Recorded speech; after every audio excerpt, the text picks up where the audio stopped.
Tyler, the floor is yours. Thank you, Mayor. Council members, good afternoon. Welcome back after the Thanksgiving holiday. Hope you all enjoyed the Thanksgiving holiday. We've got a mad rush now to the Christmas break, so I don't want to waste a whole lot of time, but I do have a few announcements to make before we get into our scheduled presentations for this evening. First thing I want to announce actually fits in quite well with our conversation on Parks and Rec this evening. Really want to thank Daryl and his folks and Human Resources. We've been able to staff up in recreation to the point where after hearing some concerns from Councilman Smeagol and some other folks in Ocean View, the times that we had the East Ocean View Rec Center open weren't very conducive to the senior population up there. And they overwhelmingly are the ones that utilize that facility. And so I've got good news for council. After Daryl has worked with staff, we've been able to reconfigure schedules. So beginning on Monday, December 13th, from Monday through Friday, that center will be open from 9 to noon now to accommodate the seniors that would like to use it during the morning hour. So thanks, Daryl, very much for looking into that and getting that done. Really appreciate you and your staff doing that. This, I think, is a much better option for the use of the center, and we're happy we could find a way to do this. The other thing I want to mention, on Saturday, we are Neighborhood Services is holding an eviction prevention clinic. That is Saturday from 10 to 2 at the Attics. The bad news I have is registration is already full. We're at 125. However, the reason I'm making this announcement tonight is that we do still want folks interested to call 664-RENT. And there is a wait list. And the other thing we're doing is as we're taking members of that wait list, we're also keeping track of how many folks are interested in a clinic. We may schedule another one in January. And so we are already at about 50 on that wait list. So we are urging residents that didn't get in this one to still call 664-RENT, get on the list. It's a wait list, so you never know. I mean, you still might get access on Saturday, but this will also give us better information as to whether or not we need a second one in January. The clinic we're doing is really a great clinic. We have Legal Aid of Virginia there, all of the resource providers that are there. I don't think there has been a great understanding of all of the money from the federal government and the state government that has flowed in to localities for eviction mitigation measures. So our Neighborhood Services Department has been out ahead of this for months and months now. In fact, we were one of the first across the state to really move hardcore on an eviction mitigation program. This is part of that as well. And so if you still are interested in that, please go to please call 664-RENT and get signed up. Mr. Manager? Yes, ma'am. If, Mr. Manager, thank you. Mr. Manager, I think that we should already consider workshops, not just this one, not just another, the next one, but I think that we should consider several to give the residents, the citizens, an opportunity in the city to participate. Many of them have been waiting, and they contact city council members. I can only speak for Super Ward 7 as a whole, that they reach out to us. Mm-hmm. So I would like for us to provide several meetings with a combination of another Saturday, or we could possibly do a couple evening ones as well, so that people will have the opportunity from across the board. Yes, ma'am. Sir. I will reach out to Neighborhood Services and ask them to, perhaps we just go ahead and say, given the length of the wait list currently and it's likely to grow, we just go ahead and figure out a date in January. There is some coordination that takes, this isn't just our event, right? We coordinate with legal aid and we coordinate with the state level as well. So we would just have to coordinate, but I mean, if council would like us to do that, I'm more than happy to reach back out to Michelle Johnson in Neighborhood Services and just say, let's go ahead and schedule a January. Yes, sir. Dr. Fowler, I would associate my comments with that of Councilman Johnson. If you've already pretty much packed the initial, it's only 150. 125 spots. And so obviously that was not probably enough in the beginning, but you don't know until the demand and the request comes in. And I do understand that it's going to take coordination and material and resources and getting the participants back. But why don't we go ahead and start that process? And as soon as materials, resources, participants confirm, let's go ahead and announce it. And maybe we could safely maybe include more than 125 in this one. If possible, can do it safely. Maybe serve your Norfolk residents who are facing. Yeah, I think we can try to find a different facility if possible. Attics in a in a COVID environment, attics we felt comfortable at about 125, but we can try to see if we could get a location that's larger to have more folks. Okay. Yeah. All right. So I'm sort of seeing thumbs up. Okay, I'll just reach back out to Neighborhood Services and say, let's get Saturday done and over with, and then immediately work with our partners and try to find an opportunity to hold another clinic in January. Great. Okay. Thank you. Thank you, sir. Yeah, no, thank you, ma'am. I appreciate the comment. Okay, want to move on. We're not taking the vote on the calendar tonight. The vote on the calendar is scheduled for next week. However, I did have some conversations with a few council members, had conversations with the mayor. And so what you have in front of you today are two versions of a council calendar for next year. The one is the one that council was sent previously. That's version 1. That includes Tuesday work sessions as well as trying to move things around to accommodate various holidays where they fall on a Monday and we have a Tuesday off and things like that. Version 2 keeps all of the holiday, council recess, all of that, much like version 1. However, it begins council meetings on the 2nd and 4th Tuesdays at 3:30. And it removes the first Tuesday as a standing work session and instead maintains it as a special session option for the first Tuesday, should we have business that we just couldn't get in for the 2nd and the 4th Tuesday. I'm not asking council necessarily to weigh in on this evening. However, we do need to know by Friday of this week which version of the calendar you prefer individually. Because that will then be the version that we formally put on the docket for the vote next Tuesday. Yeah. Do you want email you to say what our preference is? Yes, that's perfectly fine. You can email me directly, and then I'll send it on to Mr. Bull and to Ms. Markowski, and obviously Mr. Pishko's folks will need to know. We'll keep them in the loop as well because they'll have to write up the ordinance for next Tuesday.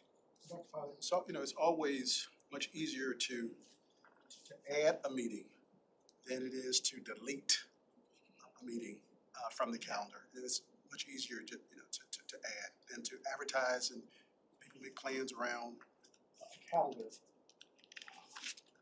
and then we delete. So just keep that in Yeah, as I mind. said in my email to council, I think though we would remove that first Tuesday work session, I would ask that we say a month out, you're not scheduling that Tuesday just in case, right? I think we have had a lot of situations where we didn't need a full night's work session on that Tuesday. We could have done all the business in that month for council on the 2 meetings. So I would totally agree with your statement that it'd be easier for me to add back a special Tuesday night on that first Tuesday should we need it. Mr. Smeagol, then Ms. McCullough. First thing is, I don't know if it's possible to add whatever the planned retreat is on this calendar, because throwing it on us last minute if we used to have it annually in September, I know then we did a 2-year one, then it was moved to February, so it'd be great to get that on the calendar. The second thing is, I've done this now for 11 years. I just want to remind the city manager that the definition, by definition, a city council member is a part-time job. And there are council members who have full-time jobs. And when you start moving things back up earlier in the day for meetings, then it impacts those people's livelihoods. We don't get paid salaries like staff does, and we have to make a living. Some of us are not also independently wealthy. And so just keep in mind that every time you move these meetings up, you moved it to 6, without asking us, that got moved to 6. Now you're wanting to move it to 3:30, and I know you're asking us, but people have jobs and people have to work. And so I understand sometimes it's more convenient for staff to do that, to have it earlier. And also, we have had multiple council meetings that have started at 4, and the work sessions have gone past 6, or could have gone way past 6. So even moving it to 3:30, I think part of the issue, and this is not just you, is planning the work sessions better so that there's useful information and discussions happening on those Tuesday work sessions. And I know some of your rationale for doing this was to eliminate that extra Tuesday, but we could also fill those Tuesdays with great conversation and work during our work sessions so that we're not always rushed. Because I'm going to tell you, the information flow is not there from when I first joined council, because we had committees and things like that where we could have those discussions before it. And then we're getting very limited times in our work sessions to have discussions as a council. And I think that actually hurts our relationships because we don't know sometimes what's going on. So I understand the point of moving it. You know, I was happy with the occasional, you had to move it to 3:30 because there was a topic that you had to do. But I don't know if moving all of these and then taking away that Tuesday is really necessary. Because when I first got on council, we met 4 times a week, Paul. We had a 12 o'clock meeting and then a 5 o'clock meeting every other week. And then we continued to eliminate those because the day meetings were not good either.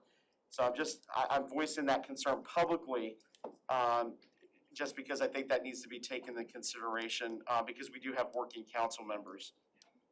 Understood. Thank you. Ms. McCullough? I'm gonna echo Councilman Spiegel's comments, in the sense that I just feel like as a council, we need more opportunities to talk amongst these other, not just receive information, but to discuss information.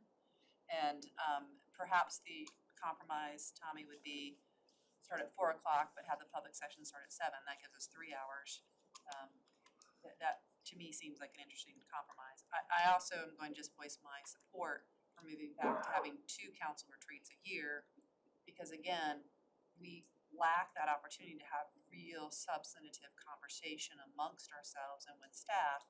And this isn't just about showing up and rubber stamping, this is about having, candid conversation. And I just feel like if we're gonna drop back, I understand the reasoning, but I'd recommend maybe going 4 o'clock to accommodate professional schedules, but moving back the session to 7 o'clock to start. And I would just ask that we consider two retreats and get those on the calendar sooner rather than later. Mr. Riddick? I just think that we need more time to get concerns of council members. It's just like somebody steamrolls us. We don't get a chance to say anything. I got things I want to say for months, and we come in and we hear more from George Homewood than we do from council members. George, I like your voice, but we need to cut George back some. When we had Dominion Power here the other day, it's a waste of time, to me. I mean, a lot of you probably saw what was going on, but we and all the lights that this fellow said he was gonna fix on Tower Drive are still out. From Princess Anne Road to Lafayette Boulevard. And so a lot of times we just waste time hearing presentations that, in my mind, we don't need. Now, because I've had some concerns about resurfacing some streets in my ward, and I never get a chance to talk about it. I'm wearing Miss Poor Trista Pope to death,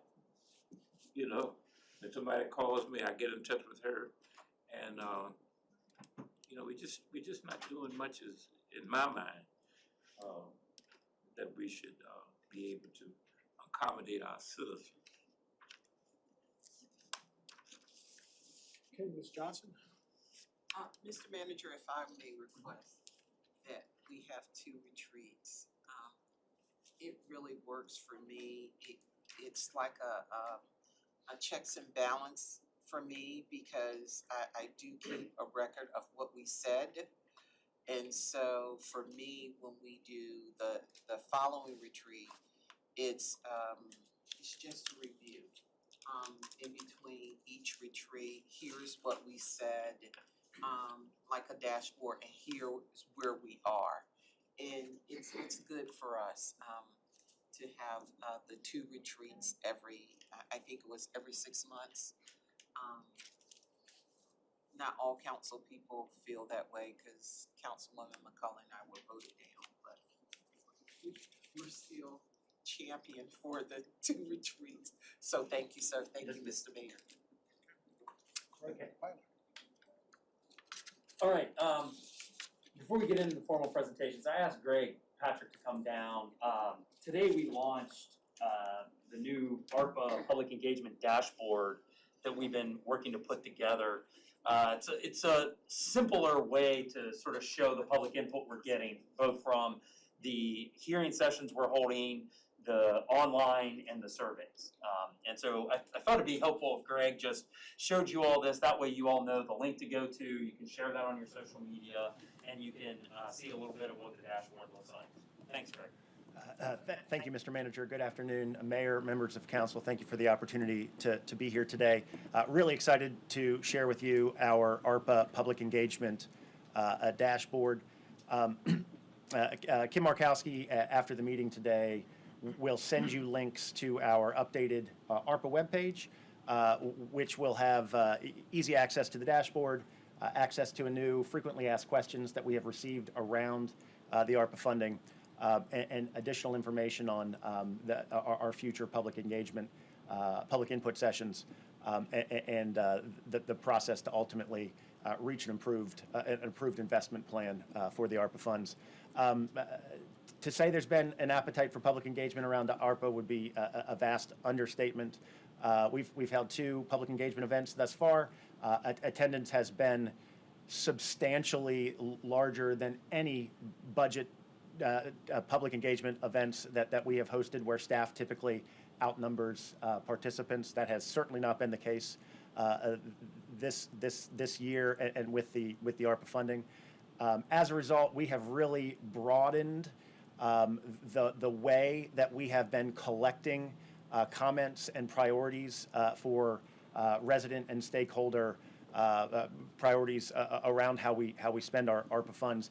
And this dashboard does a really good job of explaining and presenting that information. We have collected information from residents in 3 different ways. We've collected information at public meetings. We've collected information through our prioritized tool, and about a week and a half, 2 weeks ago, we launched a new online survey where we are collecting information. And this is a summary page of the information that we've collected.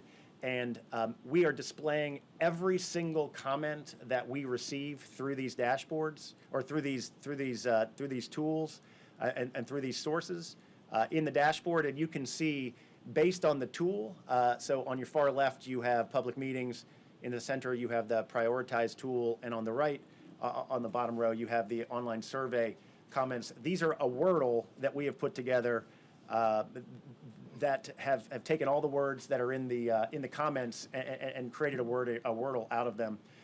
Public meeting comments update 3 or 4 days after we'll have a public meeting.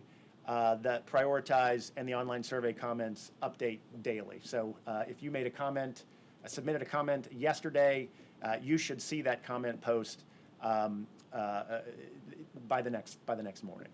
So Kim, will you go to the next page?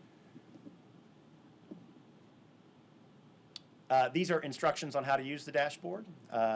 Kim, next tab.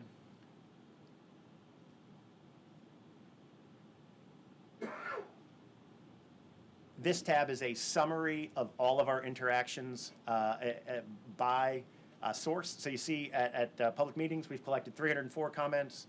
Our prioritized tool, we've had 740 submissions of projects ranked by priority, 392 comments, and through the online survey, 203 respondents have left 197 comments. And this is vastly more interaction and engagement than we have ever had around a budget topic like this. Next page, please, Kim. So in our public meetings, you can see, based on the size of the tile, the relative priority of the different categories here. Next tab. We'll go through these quickly. And then behind that, you have every comment that we have received at each source. So this will be public meeting comments, and you can scroll through. You'll see the date of the comments and exactly what was written down. So these are for public meetings. Next tab, please.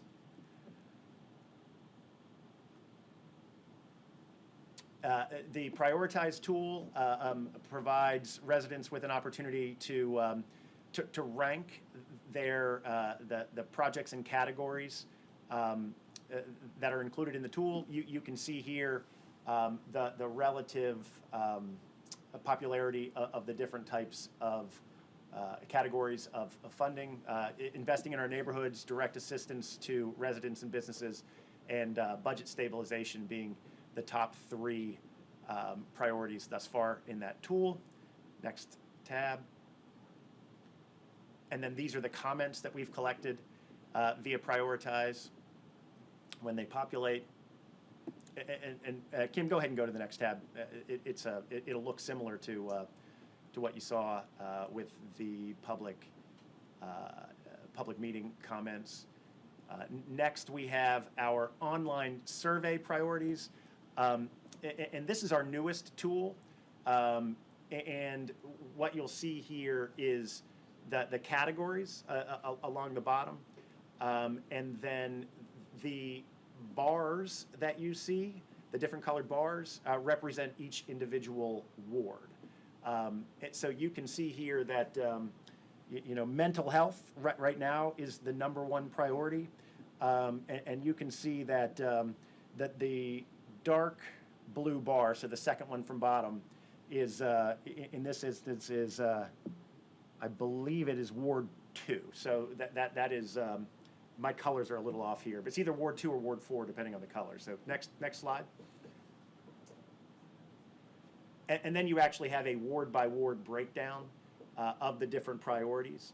So you can see, for instance, across the wards, in Ward 1, 2, and 4, right now, mental health is the top priority. In Ward 3, it's violence prevention, and in Ward 5, it's, I believe, neighborhood. I'm not sure what the extended title is, and I can't roll over it with the mouse, but those are the relative neighborhood investments. Those are the relative priorities by the different wards. And then the last page is again the comments that we have received. So what we really wanted to do here is be as transparent as possible with all of the information that we have received. If a resident or a stakeholder submits a comment, we are going to post that comment. The only thing we are redacting is any personal information.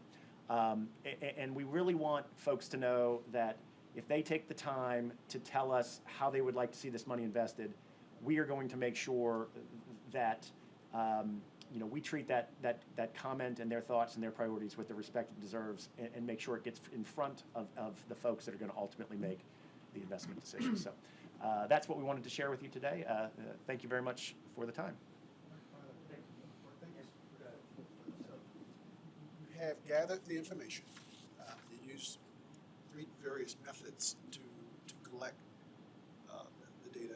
You had your public meetings and your priority interactive tool, as well as the online survey, so you have it. There are themes that are running throughout. You're gonna do an analysis and make new recommendations based on this data.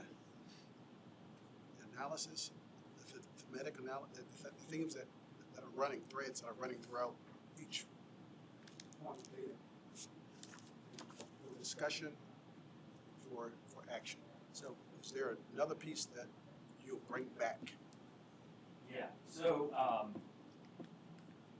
right now, I think as a staff, and Greg, myself, DCMs and others involved in this process, we're all gonna sit down, take a look at the public comments, and really one of the first things we have to do is figure out whether or not the themes are already earmarked portions of ARP funding already.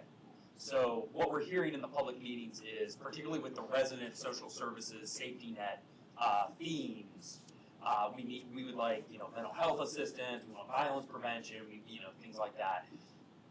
Much of that money is already earmarked in ARP to go directly to that stuff. We do not have to use any of the $154 million to fund any of that stuff.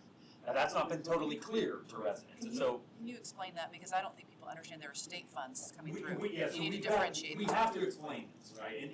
And that's part of what, I think what we wanna do with these public comments is come back to council and say, we saw an overwhelming number of comments for, let's use violence prevention. Well, as part of violence prevention, we know that ARP already has that in it. And we know, clearly Build Back Better has not passed yet, but Build Back Better has that in there as well. And so it's a conversation with council of, would we want to appropriate any of the state and local fiscal recovery fund money for that? Or do we want to appropriate the money that's coming in? So this is that overlap of funding streams that exist for all of these various things. Now, some of what is being proposed here would only be eligible under the state and local fiscal recovery fund money. And that's what we need to be able to come to council and say, if, for instance, and one that's come up in the public meetings and online, is actually in Councilwoman Johnson's ward, and it's the old armory that sits in Councilwoman Johnson's ward. That is something that would not necessarily be in any of these other ARPA buckets of money, Build Back Better buckets of money. That would be one then, if council wished to move forward with a project like that, we would be forced to use and have to use some of the $154 million towards that. So we really have to, so what we really have to do, sir, I guess to get to your question, is we have to come back to you all and tease out within these comments, what buckets of money do we already have to address it versus what do we not have, and we wouldn't necessarily need the state and local fiscal recovery fund. So Dr. Feiler, I agree. And I think it would be very helpful to us and the residents if you do that in the form of an executive summary. You have the data collection. Mhm. You gather. You're going to analyze it. There will be an analysis. You have findings. And those findings is those themes and but then there's discussion and explanation that matches up what you just shared with us. That's in a discussion, that's an explanation. And then you have recommendations. I think it needs to be succinct, that easy to understand, that we can share with not only the council, but with the public. Okay, Mr. Smeagol, sorry, go to Mr. Smeagol, then I come inside. I just want to say, I commend you guys for doing this. There's no other city in Hampton Roads that did anything, any outreach to their citizens about how to spend ARPA funds. I went to all of their websites, couldn't find anything. So I want to make that clear to the public that there is engagement here with this. The other piece that I think is missing from all of our presentations that have been public, and I have watched them all online, I haven't been able to make them, but I've watched them, is that we have not shared with anybody how much money already came from the federal government and what we spent that on prior to this set of money. I think it would be important for people to know how much money went into some of the social services and those types of things, the housing that was already spent prior to this for small businesses, that people are saying we didn't do that, but it has already been spent, and we didn't even, I don't think anybody here blinked when you told us you were spending that money on those things, and some of it had to be spent on it. And the third piece of this, which is a piece that's been missing, and I understand that sometimes at these public meetings, it got so loud that there wasn't an opportunity to share some of the rules with this money and how it can be spent. One of my biggest concerns, I've shared this with a couple council members, is we keep on hearing hire mental health counselors, hire all these folks, but this money is not long-term. And that has to be, continue to be explained. We can hire, if we're lucky, if people want to work. Let's say we want to hire 50 mental health counselors in the next 3 years to go out into communities and help folks with this. Who's going to sustain that after 3 years? I think there's a big piece of that that's missing, and I hear that all the time in those comments and people that are yelling and shouting. I understand that concern, but I don't think anybody's really had the opportunity to explain some of these rules and conditions on this money that makes it difficult, which is why when I've gone to civic leagues, which I've talked to now 4 civic leagues about this money, I get support from the community when it comes to that direct spending on things that have been in the budget that we haven't been able to spend on, like renovating, Broad Park and Northside Park. Those are things that have been on the books or needed for years. And so this is our opportunity. Let's go ahead and spend it and get it done where we're not going to be able to do that. And I get great feedback from the civic leagues when I'm able to explain the conditions of this very honestly, with this. And I understand there's some people that are upset and they come to the meetings and they take over the meetings. But you have to give us the opportunity to explain it. And I know people are angry about specifics of your proposal, but that was what it was. It was a proposal. And on those kind of parameters that have been set. So I've been wanting to say that for a while. Unfortunately, like I said, I haven't been able to make the meetings. But I'm hopeful that we have that opportunity. I do just want to recognize you guys for doing this. I mean, nobody else has done this. Virginia Beach has already passed theirs, voted on and passed it, and they did one public hearing on it. I think most of their money went to flooding, in their city. So we should be commended for the work we're doing with this. Absolutely, I agree. All right, I come back.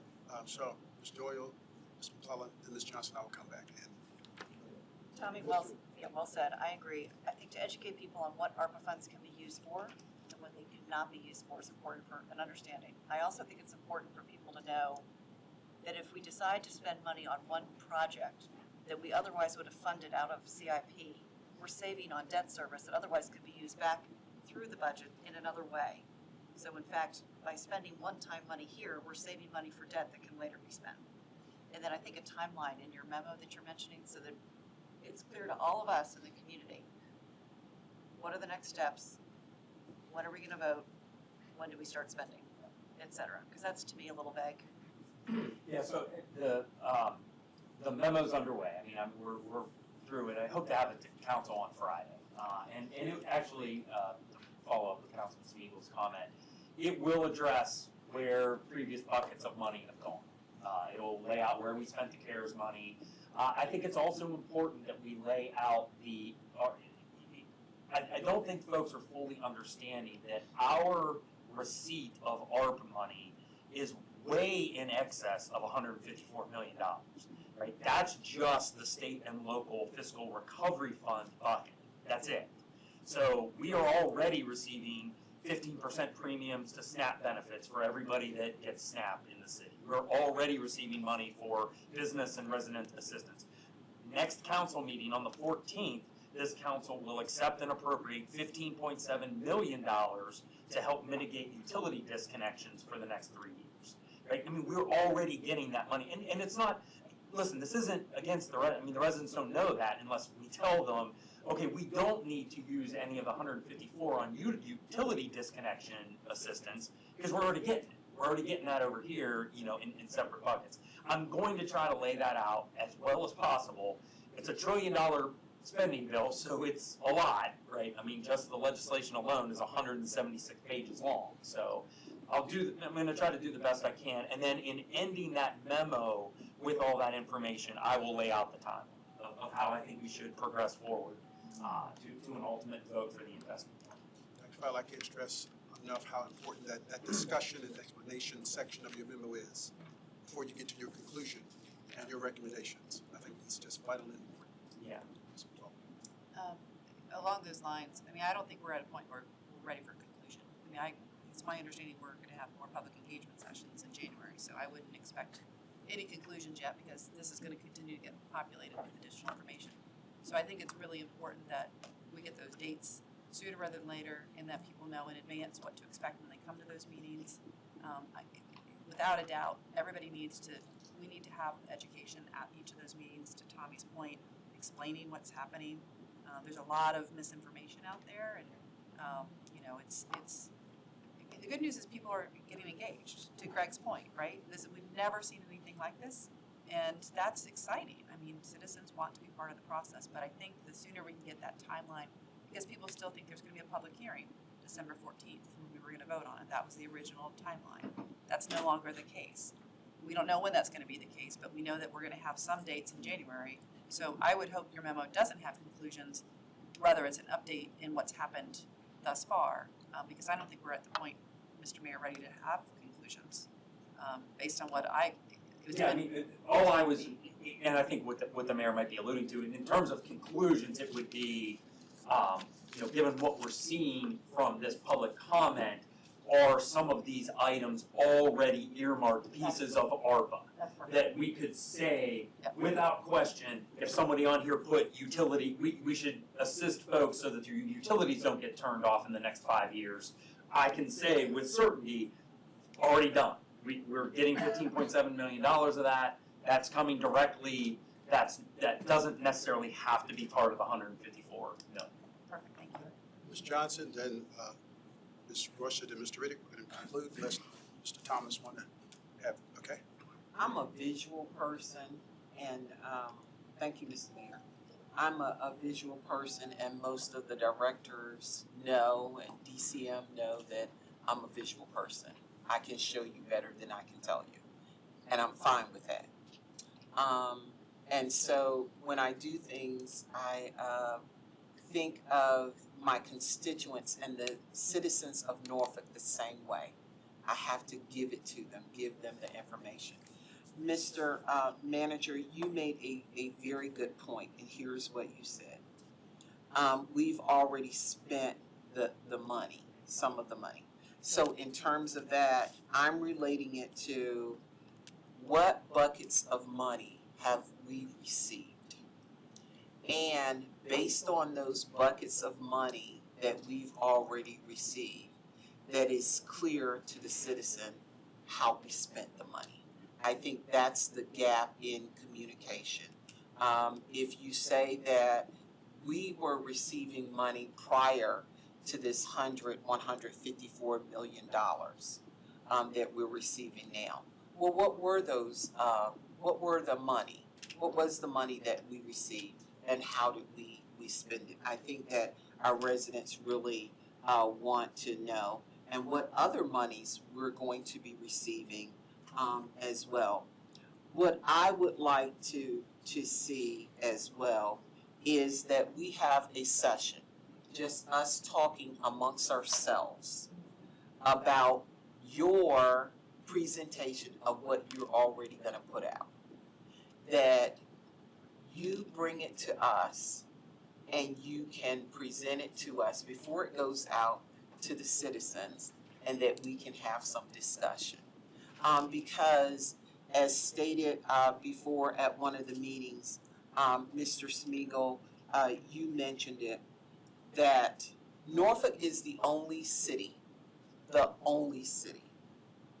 who took the time to get their citizens engaged. We did that. And now we're moving forward on what's the next step or steps will be. And that says a lot, that we were the only city. Mr. Smeagol, you're absolutely right. I checked. I called other council people from other cities, and yes, Norfolk was the only one to do that.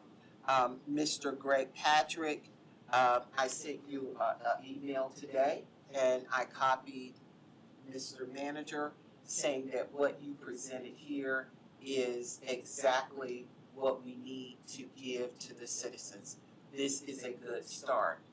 The gap is in communication, in that the residents getting the information. We're doing all that we can, and I always say, and I know my colleagues are sick of me saying it, the various ways of how we can get information out to our citizens. I think we're trying the best way that we could possibly get information to the citizens. But I would also encourage citizens that you have to go get the information as well. And so that is the reason why Mr. Patrick also said that the comments that were taken would be available in every library. Am I correct, sir? Yes, the plan is when we close public engagement, we are going to print and bind all of the comments, and we're going to distribute them to every library and really to any other place that requests the information. That is a wonderful start at closing the gap with communication and people not getting the information. You can go to any library in the city of Norfolk and get this work that we've done. The next question is, what you have presented here, will that go along with that information to the libraries as well? This is the information ultimately in a different form that we will take, extract, print, and put in the library. So, Ms. Johnson, this is just raw data. Right. This is just from the methods that he used to collect, but it has to have an analysis, the Yes. findings, the discussion, explanation based on what has previously been, as you said. And then at some point, recommendations, and then there's a conclusion. Yeah, but I think this document will eventually be turned into something that Exactly. we can have and can be shared. Okay. Thank you, sir. All right, Ms. Royster, then Mr. Riddick. Thank you. Not to continue to be repetitive, but the first thing I want to say is thank you. Councilwoman McClellan and Councilwoman Johnson and myself had the opportunity to attend the public forum meetings. And what was said loud and clear was we want to be heard and we want an ability and accessibility to be heard. So coming up with a comprehensive way for persons to interact with us and have their voices be heard beyond the forum, beyond contacting us via email, thank you for that. I have to just say, to echo Councilwoman Johnson, communication and getting this information out is going to be vital, especially as it relates to dispelling the misinformation. I saw on the portal that there was a frequently asked question sheet. I think that there's a couple more points that could be made there as it relates to the specifics, especially as we're going to be approaching finalizing this data, as well as what the report out will be. So that way we're making sure our citizens are not only just educated, but they're up to date with where we are as well. One of the biggest asks that I just have as it relates to a concern, I was talking to a Civic League president, is she said, all I want to make sure is that when you all are creating these buckets, equity is at the forefront. So that it doesn't appear that, hey, everything is just going to one side, which we know is not true.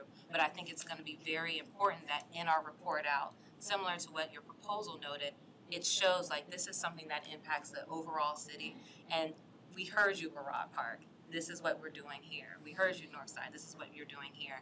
As well as kind of outlining, these are the things that have been on the books for years. And this is now our one opportunity to finally take advantage of this money, as well as, I would say, highlighting those other areas of overlap where funding will come from the federal government as well from the state.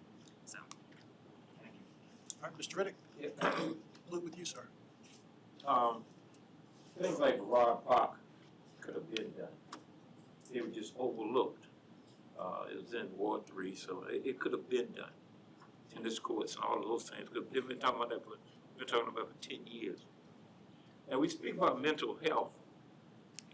But when we look at our children, if we can get rid of hunger, get rid of homelessness, and a child worrying about when I go home tonight, will my family's furniture be out on the front porch? So certain things like that adds to mental challenges. Right now, education. And Ken, I don't know why, I'm gonna say it like it was, I don't know why in the hell you appointed Smeagol and Doyle to be a committee for the school district. We got a 70% black school district. And I understand that over there at the STEM Academy, the kids are bouncing off the walls. They're having fights and things of that nature. So that adds to mental health when they go home, you know. So there are a lot of things that we can do to make a child's life better, to fight mental health. All of these gunshots that these youngsters are doing, they 16, 17, 21, 22 years old, somehow the families and the city and other organizations fail these youngsters. So, and I understand that at the meetings I didn't attend, $40 million for Chrysler Hall. That was one of the biggest arguments that I heard. The community doesn't want to hear about $40 million for Chrysler Hall. Chrysler Hall has been there. There's no telling when they might try to tear it down. You know, you're talking about military circle. 3 groups out there, 2 of them want to put arenas out there, you know. So this money needs to go into the neighborhoods and into the children. Now, I guess I get a chance to say it now. Over where I live, over in Huntersville, we had a water break, and so they came in and they just fixed it and just resurfaced that area. What I'm suggesting now, O'Keefe Street is the route for buses, school buses. They've taken them off Church Street. So if weather permits and we get our schedules together, when children are out for Christmas, we need to resurface the entire O'Keefe Street. And also, you know, they're building about 20 new homes over there. So we got to do something for the different communities. The problem is that, you know, we get this money, we hold on to it, and we don't disperse it properly. It goes to 1 or 2 different wards, and I'm not going to call those wards out now. But 2 and 5 have been getting all of the resurfacing money. I was going down Little Creek Road last year or earlier this year. Entire Little Creek Road has been resurfaced, and at the same time where Ocean View Primary School and Ocean View Elementary School, the sidewalks were being done, you know. So somehow somebody has a golden key to certain parts of the community, but over there where I live and where my people are, you overlook it. And so when you look at mental health, you know, it goes further. You know, it has to come from somewhere. Does a child worry about them being hungry? Do they worry that we're going to get put out? You know, and when we close our recreation centers, we did it more or less, in my mind, to balance the budget. But just think about all of those kids that had nothing to do for a year. Think all of those girls who were predisposed to teenage pregnancy and things of that nature. So a lot of times if you're going to be a city, you have to look at people. You have to start at poor people, and this city is tearing down Tidewater Park. I was looking at an old history book on Church Street in Norfolk, and they're tearing down Tidewater Park. Why? Because some guys woke up one morning and said, we want to tear it down. And that's all it is. You got a shadow government that said, we want to tear it down because we want to make better use of the property. Where the MacArthur Center is, that property sat there for 17 years before the city decided to do something with it. I see we're in a fight now about a building over in a home that was torn down over off Bartotot Street or something like that. You familiar with it? In Freemason. Yeah, in Freemason. I don't think it's about the top, but I know what you mean. You know, and that's something. And most of you don't remember that the town bank, as it is, it used to be weak per security. The city was an inch from tearing that down. So sometimes we got to be practical. Sometimes we got to look at the root cause of things, especially mental health, and see what we can do to make it better. It's it's nice to have these lofty, ideas and things of that nature. But I think if we look at poor people and realize that the poor people are gonna be with us always, at least that's what it says in the Bible, the poor will be with you always. We gotta look at poor people. And if we take out this extra money that we have, whether it's a gift or what it is, and let's go to the poor people first and see what we can do to help them. Drugs is another issue, heroin.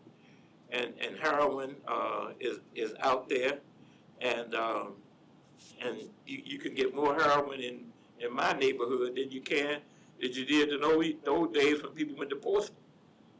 And it's ridiculous how we are letting things like that happen. We have some on the books where if we get in touch with a property owner and let them know that some things are going on in the property, that we can tear it down. We haven't done that yet. And that's the main thing that we should do with heroin. Those guys, the police, when heroin hits a neighborhood within an hour, the police department knows where the heroin is. It's always been that way. And heroin is the drug of choice. And it has, leapfrog over crack. Hopefully the fact that marijuana is now legal, that kind of takes a little edge off of it. But until we can get the heroin out of the city of Norfolk, we always gonna have these issues. Kids come home, you don't know whether they see somebody in there cooking up dope, or every time that somebody knocks on the door, somebody got to run to the door with a bag of dope, So we got to just be practical in what we do in this city. This city was way back in the 1700s, and we just got to stop playing games, fight fire with fire, and take care of our poor people first. Take care of our poor people first. One of the areas that I think is one of the most neglected areas is over the school that they had so much trouble with over there on Robin Hood Road. Maybe that's in your world. What is that? Sherwood Forest. That's the most neglected community in Norfolk. If you're going to build a swimming pool or aquatic center, that's where the next one should be. Because it gives that community something to do, and it stretches out over and encompasses a whole lot of different things. So until we start using common sense as opposed to book sense, we're going to be sitting back here, whether you have 3 meetings a month, 4 meetings a month, whatever, just the same thing again. Take care of your poor people. And until you take care of your poor people, you're hustling backwards, as the boys would say. Okay, Ms. Johnson. Mr. Riddick, you remember Dr. Ruth Jones Nichols? She's up in DC now. But one of the things she and I discussed many days was getting to the core of poverty, of hunger, hungry people. And she and I clearly had an understanding what was the root of hunger. It's not just food. It's the way that people live and the available resources to them. So with that said, the Old Jordan Newby Library, Mr. Manager, you are, and my colleagues, you're very aware that that was prime property for many people. They wanted the Old Jordan Newby Library. But of course, I made it very clear the answer would be no. It would be used for no other than the sole purpose of serving people. And so at that place right now, there is what is called a community feed, where any resident in this city who is hungry can go and get whatever they need to feed their family at no cost to them. That's a purpose. And the goal is to have them, and Mr. Manager, I shared this with you is to spread it throughout the entire city so that we could create hubs within neighborhoods so that people would have access to food. The community feed at the Old Jordan Newby Library, the food there looks just as or not better than what you would see at a Harris Teeter. And just the other day, taking a small group of pastors there to see what was created and what could be the possibilities for them to create in the communities which they serve. And then to bring them down here to city council so that they would have a clear understanding of exactly what my job is. Because again, I can show you better than I can tell you. So for those of you who are listening to my voice, and it includes the city staff, if you haven't had the opportunity to visit the community feed, it is something that you should be most proud of, because I would not have been able to do it without your support. But the goal, again, is to create them, Mr. Manager, throughout the city, because they're hungry people in this city. But it's not just about food. And Mr. Riddick, they come according to the data that was presented. And Councilwoman Royster and I talk about it all the time. They're coming from all over the city, not just where it is located, but they're coming from all over the city just to have the opportunity to get whatever their need. There is no limit on the amount of food that they want to take from that community feed building at the Old Jordan Newby Library. Thank you, Mr. Mayor. Thank you, Mr. Mayor. Yes, Mr. Smigiel, go right on. So, the last couple meetings and then the public meetings, and this is a no offense to you, Danica, or Paul, or Mamie, I hear that the criticism about Super Ward 7 versus Super Ward 6. And I want to get this off my chest because it's important for me to say this. I've been on this council for a while, and I've always supported every single project that has been proposed in Super Ward 7. Every single one of them. If I ask you, in the last 10 years, 11 years I've been on this council, where every brand new rec center has been built in this city, it has been in Super Ward 7. If I ask you where every single brand new library has been built in this city other than Slover, it's been in Super Ward 7. And to criticize and say about Little Creek Road being resurfaced, I asked for that funding 5 years ago to get that road resurfaced. And I'm sorry, but I'm tired of coming to this meeting all the time and hearing from people saying that we don't care just because we're white about what is happening in the other side of the city. And that is simply not true. I have supported Paul every single big project. Where are all the new swimming pools? Where have they been? Where's the largest spending for flooding, a flooding project been in Super Ward 7? Ask me in my ward where the biggest project was. It went to sand, okay? Sand replenishment. So we need, as a city, we have been collectively supporting all parts of the city and working on it. Yes, we could always do more. We can always spend more on all parts of the city. But if you go back and you look in the last 10 years, we have been investing in those things. I have rec centers that were passed over so that we could do that in Super Ward 7. The school system has proposed the next schools to be spent on. Courtney and I had nothing to do on that. This was the school board voted on it. Maury High School. 70% of the kids who go to Maury High School live in Super Ward 7. They don't even live in Super Ward 6. Norview Elementary School is on there. Jaycox, and then Granby Elementary School. Those are the 4 schools that they're going to be investing in. Southside STEM Academy. Richard Bowling jumped Larchmont and Ocean View when Larchmont and Ocean View, I had the list from the school board that said they were going to be first because they were older. They got passed over and they did those buildings first, which was great. They needed to be done. They all need to be done. But we can't sit here and continue to pit one side of the city over the other when we're not telling all the facts about how much we have invested in that. Can we do more? Absolutely. But it's not fair to do that. I asked 5 years ago, Paul, to resurface Little Creek Road. Their quick fix was to go grind the bumps down on there about 3 years ago. And it needed to be, same thing with Shore Drive. But there's been no other road resurfacing in that area other than when they did the bike lanes in East Ocean View.